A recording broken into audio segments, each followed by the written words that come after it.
السلام عليكم ورحمة الله وبركاته.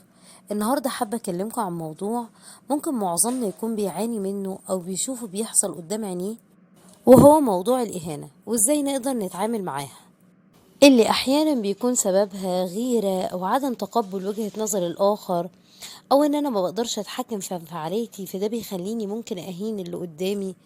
في الفيديو بإذن الله هنتعلم إزاي ممكن أقدر أتعامل مع الشخص اللي بيهني.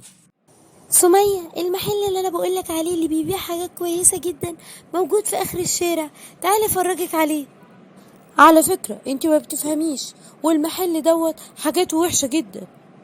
على فكرة المحل حاجته حلوة جدا، وحتى لو انت مختلفة معايا ان المحل حاجته حلوة، ده ما يديكيش الحق انك تهنيني.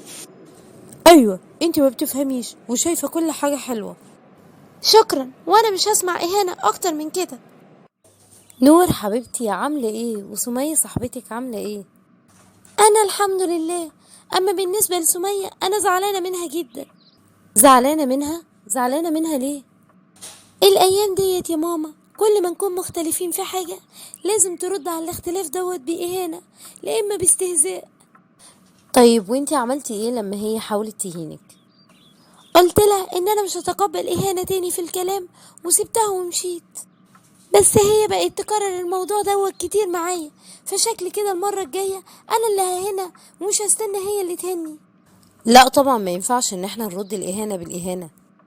وبعدين انت اتصرفتي بذكاء يوم ما اعترضتي ان هي ما ينفعش تهينك، يعني وضحت لها انت قد ايه الموضوع بيزعجك. طيب يا ماما لو جت هنتني تاني اعمل ايه؟ اهم حاجة وانتي بتتعاملي مع شخص مهين، خليكي واثقة من نفسك، ما تخليش كلامه يأثر فيكي. ردي على كلامه بابتسامة كأنه مش همك كلامه.